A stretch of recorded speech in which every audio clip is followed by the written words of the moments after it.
Assalamualaikum warahmatullahi wabarakatuh. Tahukah kita siapa manusia pertama yang Allah ciptakan? Mari kita simak kisah Nabi Adam ASM. Sebuah kisah penuh pelajaran tentang penciptaan, ujian, dan taubat yang menginspirasi. Bismillahirrahmanirrahim. Assalamualaikum warahmatullahi wabarakatuh. Alhamdulillahi rabbil alamin. Wassalatu wassalamu ala rasulillahil karim Sayyidina Muhammadin wa ala alihi wa sahbihi ajma'in wa ba'd. Saudara-saudariku dimanapun Anda berada, berjumpa kembali dalam tayangan Aku Suka. Ayo kultum sejenak untuk berbuka di Ramadan kali ini 1443 Hijrah.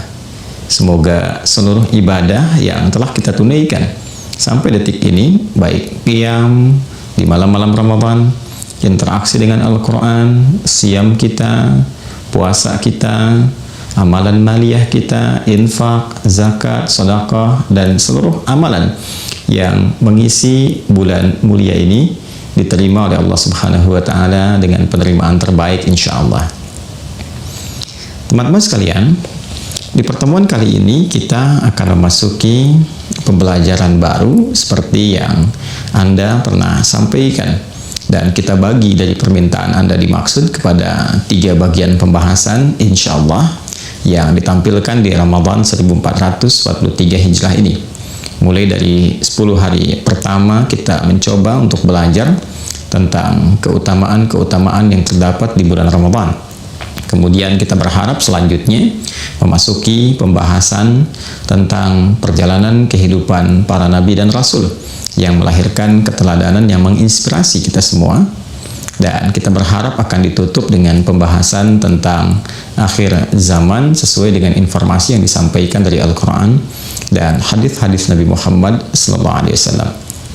Di edisi kali ini kita akan mencoba membahas turunan tentang pembahasan perjalanan para nabi dan rasul Allah Subhanahu wa Ta'ala yang pernah bertugas berkehidupan di bumi, sehingga diharapkan dari perjalanan kisah dan misi yang dibawa oleh para nabi dan rasul itu dapat memberikan pencerahan kepada kita, informasi yang inspiratif, dan dari situ kita bisa menata kurikulum kehidupan, belajar dari apa yang telah mereka tunjukkan. Salawatullahu alaihim wassalamuhu jami'an.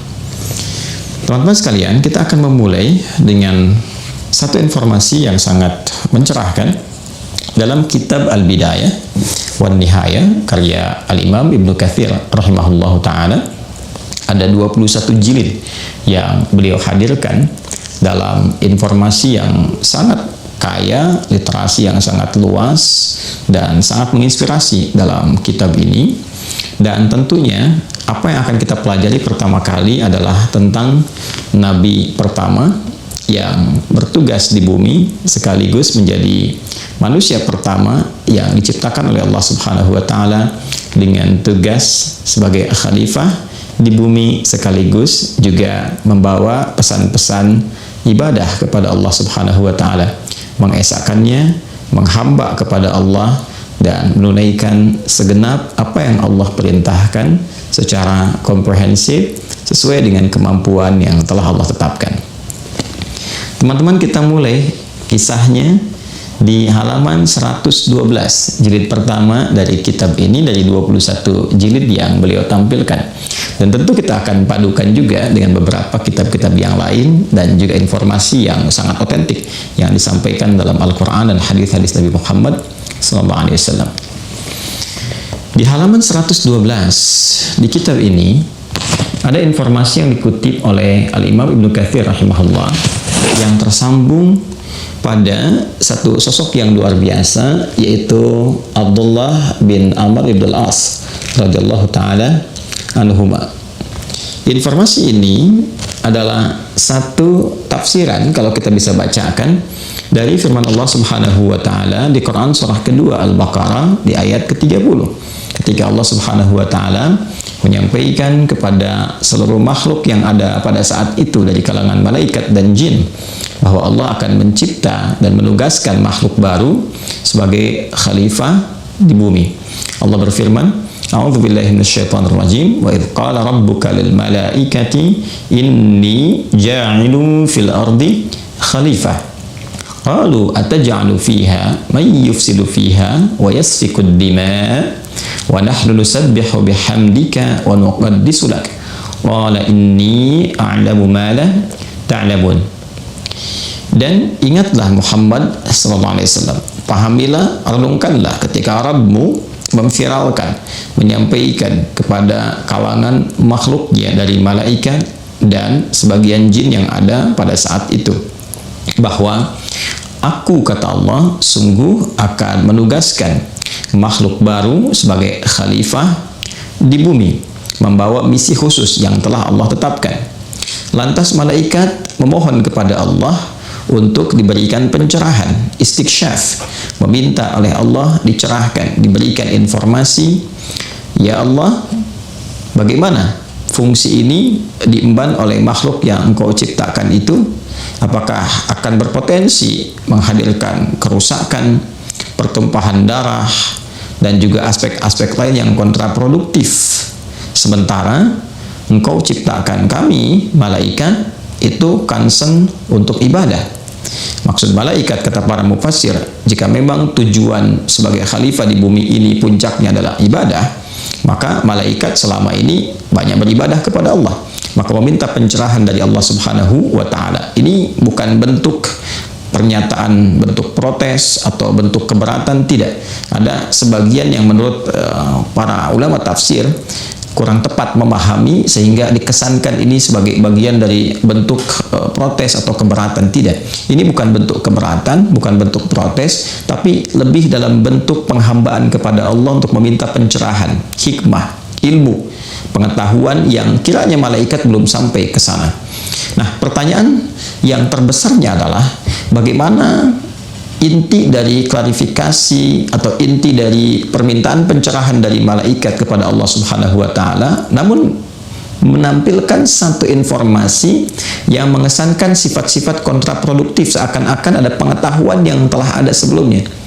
Apakah itu diilhamkan oleh Allah sebelumnya, atau ada informasi yang sampai kepada malaikat sebelum penugasan itu dilakukan dari penciptaan makhluk yang baru ini? Ada ragam versi di antara sekian banyak pendapat para ahli tafsir, dan cukup menarik ragam pendapat atau tafsiran dari para ulama tafsir ini, sampai salah satunya kita mendapati keterangan yang disampaikan oleh satu tokoh mulia yang sangat luar biasa, yaitu Abdullah bin Amr ibn al-As radhiyallahu taala anhuma. Mari kita bacakan. Al-Imam Ibnu Katsir menyampaikan, waqala Abdullah bin Amr ibn al-As, Abdullah bin Amr bin al-As radhiyallahu ta'ala anhuma menyampaikan, wa kanatil jinnu qabla Adam bi alfi amin. Sebelum diciptakannya makhluk baru yang bernama Adam itu alaihissalam, telah ada jin yang bertugas di bumi selama 2000 tahun kurang lebih sebelum penciptaan Adam alaihissalam. Jadi kalau kita lihat alurnya, itu malaikat tercipta lebih dulu, kemudian ada jin. Nah, jin ini di mula penciptaannya ditempatkan juga untuk beraktivitas di bumi. Kurang lebih mereka sudah beraktivitas selama 2000 tahun sebelum penciptaan Adam alaihissalam. Maka fasafakud dima, yang mereka lakukan ternyata banyak melakukan kerusakan-kerusakan, pertumpahan darah, ya, banyak berbuat yang kontraproduktif dari misi yang Allah embankan kepada mereka. Intinya banyak sekali penyimpangan-penyimpangan yang dikerjakan sampai pertumpahan-pertumpahan darah. Faba'athallahu ilaihim jundan minal malaikati fataraduhum ila jazairil bukhar. Maka Allah Subhanahu wa ta'ala mengutus para malaikatnya untuk mengarahkan para jin ini, mengalihkan mereka dari tugas-tugas yang ada di bumi itu ke wilayah samudra. Maka dibawalah mereka, dipindahkan ke wilayah samudra. Bahkan nanti di keterangan yang lain ada satu kalangan di antara jin-jin yang kemudian diusir itu oleh para malaikat, dijauhkan dari kehidupan di bumi, daratan khususnya, diarahkan kemudian khusus ke wilayah samudra, di lautan itu.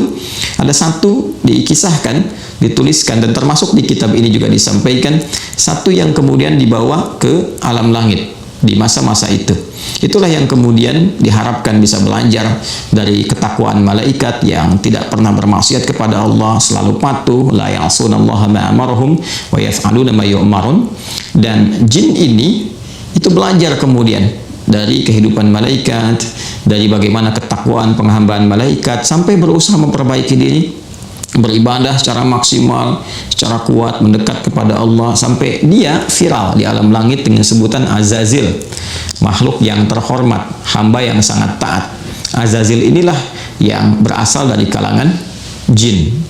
Nah, menariknya, pada saat Allah Subhanahu wa Ta'ala menyampaikan bahwa Allah akan menugaskan makhluk baru sebagai pengganti.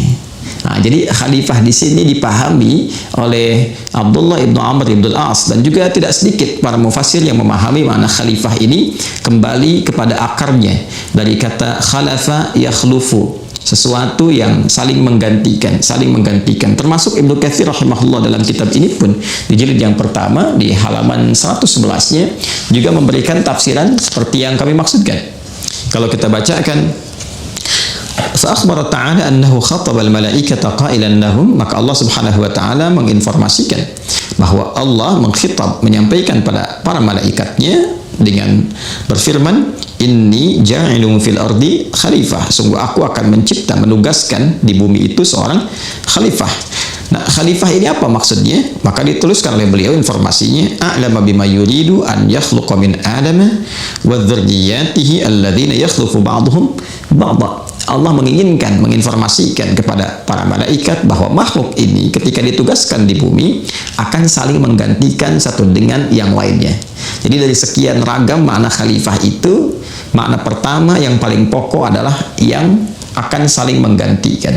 Artinya ada kesan, dua kesan yang dibangun di sini dari sifat saling menggantikan ini. Satu, seperti penafsiran tadi Abdullah ibn Amr ibn al-As radhiyallahu ta'ala anhuma, bahwa manusia diciptakan oleh Allah, Adam pertama kali diciptakan memang untuk menggantikan makhluk yang sebelumnya hadir di bumi beraktivitas dari kalangan jin yang diusir kemudian oleh para malaikat ke wilayah samudra, wilayah lautan, karena kebiasaannya yang buruk untuk saling menumpahkan darah. Karena itulah kemudian malaikat mengonfirmasi ketika akan ada yang ditugaskan kembali menggantikan ini khalifah fil ardi, di bumi ini dengan tugas untuk mengoptimalkan ibadah kepada Allah, maka muncullah kemudian kesan pencerahan tadi.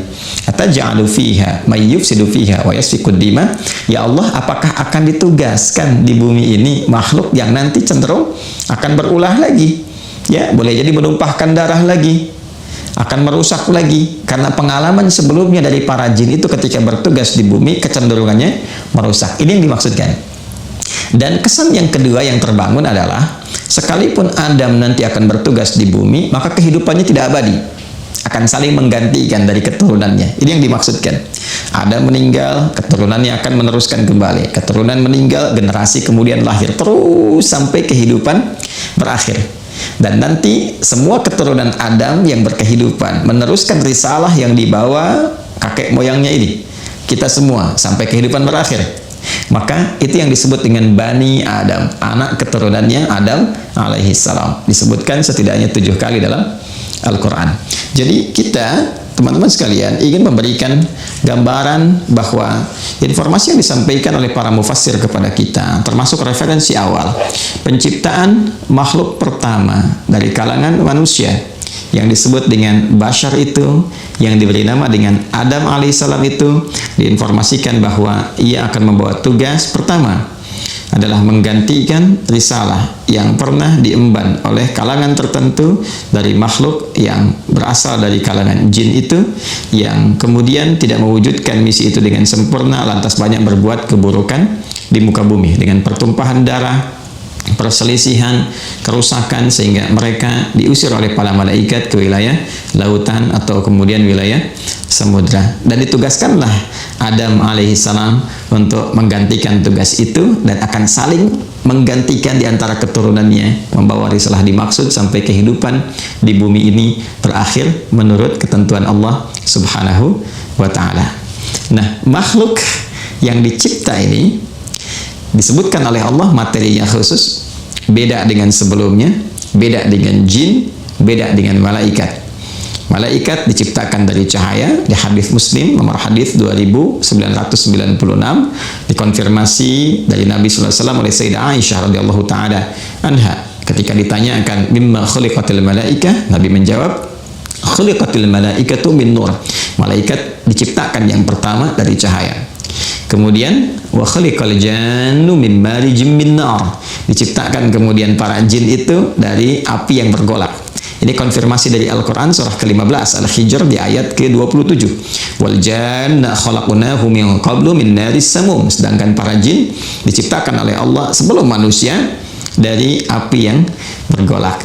Ini bukan malaikat, bukan jin, tapi dinamai oleh Allah dengan nama Bashar. Di kalimat pertama yang disebutkan Bashar, 35 kali disebutkan dalam Al-Quran di bentuk tunggal, dan Bashara ini bentuk dual sekali disebutkan.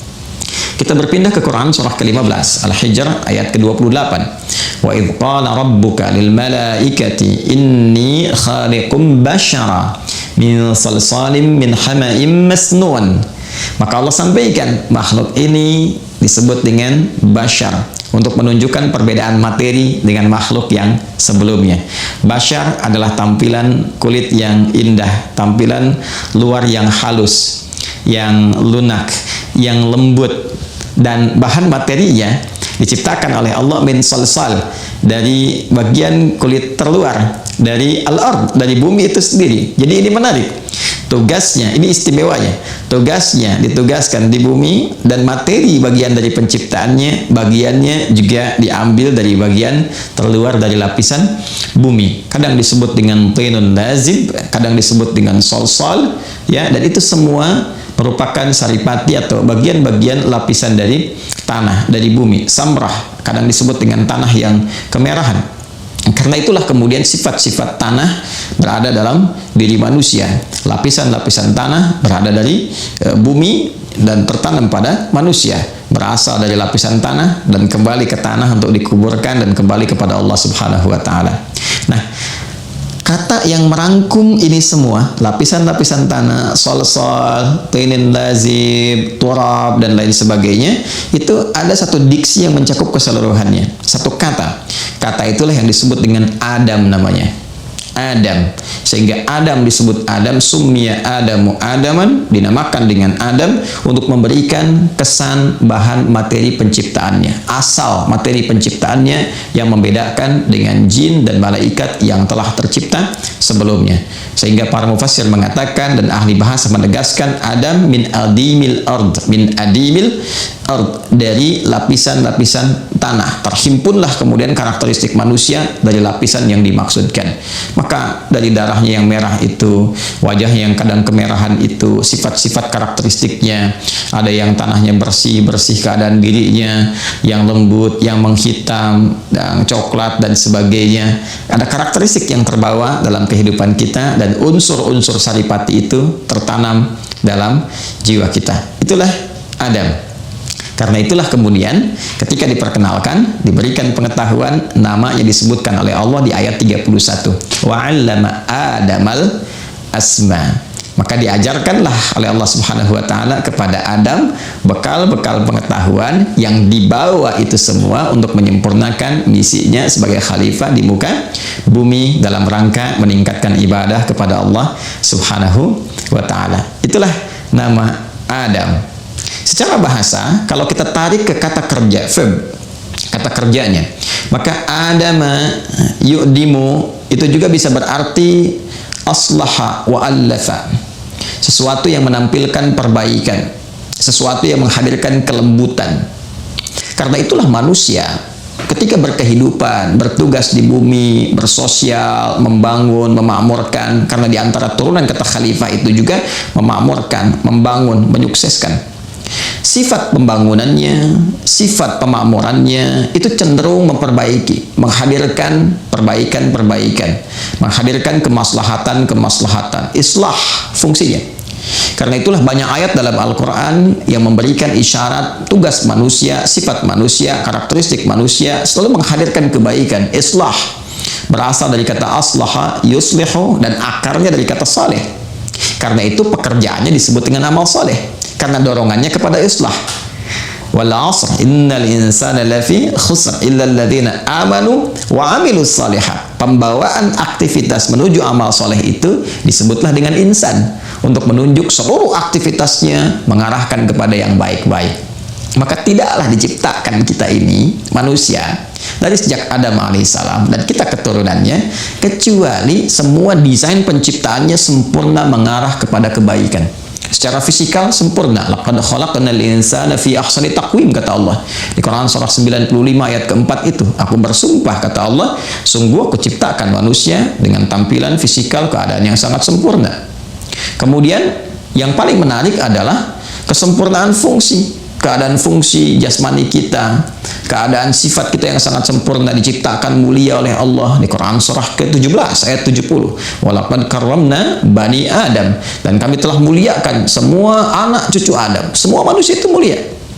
Karena itulah Allah diantaranya menurunkan hukum untuk menjaga kehormatan.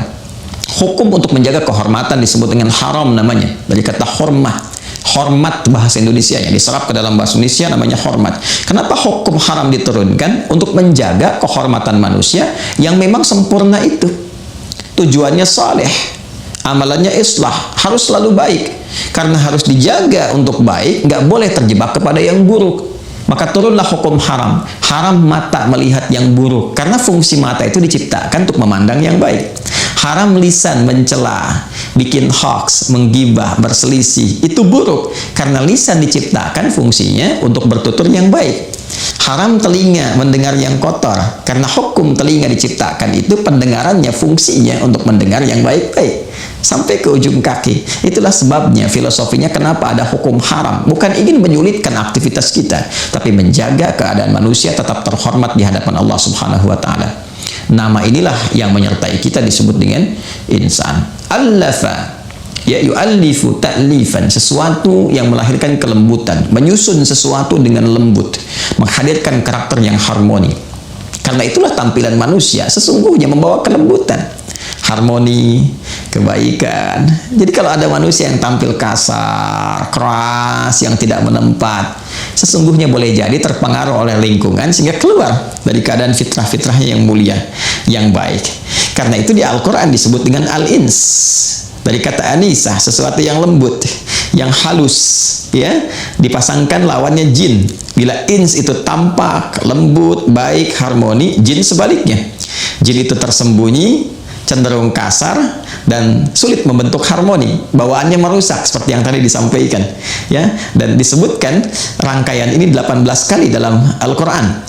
Ya ma'syaral jinni wal ins wa ma khalaqtul jinna wal ins. Jadi ternyata ketika disebut dengan bashar menunjuk materinya, ins karakteristik kelembutannya, insan kreasi aktivitas karakter kinerjanya yang cenderung baik, bani Adam menunjuk kepada akar keturunannya kepada Adam alaihissalam, dan semua terakumulasi dari nama kakek moyang kita Adam alaihissalam.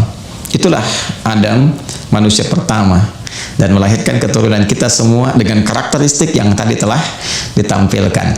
Nah, hal yang menarik adalah ketika Allah Subhanahu wa taala memberikan nama Adam dengan segala penjelasan tadi, kemudian menampilkan kepada kita perjalanannya dari awal mula diciptakannya, dan dijelaskan kepada malaikat ini akan menggantikan makhluk sebelumnya, membawa risalah untuk ibadah, karena baik jin dan manusia itu tujuan utamanya adalah menampilkan pengabdian paripurna sebagai ibadah kepada Allah. Itu yang dikonfirmasi di Quran surah ke-51 ayat 56. Wa ma khalaqtul jinna wal insa illa liya'budun. Tidaklah aku ciptakan baik jin atau manusia kecuali mereka supaya memaksimalkan, mengoptimalkan tugas sebagai ibadah kepadaku, kata Allah. Ya, jin ini tidak maksimal, banyak melakukan kerusakan. Ya, diciptakan kemudian manusia untuk memberi contoh kepada jin, seperti ini harusnya. Memberikan contoh pada malaikat, ini cara mengendalikan nafsu. Malaikat tak punya nafsu. Maka nanti kita akan lihat bagaimana malaikat pun hormat kepada manusia ketika bisa menata itu semua dengan kekuatannya dalam saat yang bersamaan mampu mengendalikan nafsunya. Jadi tugas untuk mengoptimalkan ibadah ini diembankan kemudian kepada Adam, misinya di bumi dengan segala karakteristik tadi yang telah kita sampaikan. Ada apa setelah itu? Bagaimana kemudian tugas itu dimulai? Seperti apa gambarannya? Sampai Allah menegaskan, Adamlah yang pertama kali dipilih, dan risalahnya akan diteruskan oleh generasi setelahnya. Ada Nuh alaihissalam, ada keluarga besar Ibrahim, bahkan nanti ada keluarga besar Imran, dan yang lainnya sampai menuju Rasulullah Muhammad sallallahu alaihi wasallam. Innallaha astafa Adam wa Nuha wa ala Ibrahim wa ala Imran 'alal 'alamin. Dzurriyyatan ba'daha min ba'd. Wallahu samii'un 'alim. Quran surah ketiga Ali Imran ayat 33 sampai 34. Bagaimana kisah selanjutnya Adam? Seperti apa? Dikonfirmasikan keunggulannya dan bekalnya oleh Allah sebelum ditugaskan ke bumi. Seperti apa pelatihannya sebelum berangkat, kemudian tugas dimulai di bumi sebagai khalifah untuk beribadah. Kita akan lanjutkan di edisi selanjutnya esok hari insyaallah. Allahumma taqabbal minna innaka antas sami'ul alim wa tub 'alaina innaka antat tawwabur rahim. Allahumma rabbana atina fid dunya hasanah wa fil akhirati hasanah wa qina adzabannar. Wa sallallahu ala sayyidina Muhammad wa ala alihi wa sahbihi ajma'in. Wa akhiru da'wana subhanakallahumma wa bihamdika nashhadu an la ilaha illa anta nastaghfiruka wa natubu ilaik. Alhamdulillahi rabbil alamin. Subhanakallahumma bihamdika nasyhadu an la ilaha illa anta nastaghfiruka wa natubu ilaik. Terima kasih atas perhatian Anda semua. Assalamualaikum warahmatullahi wabarakatuh.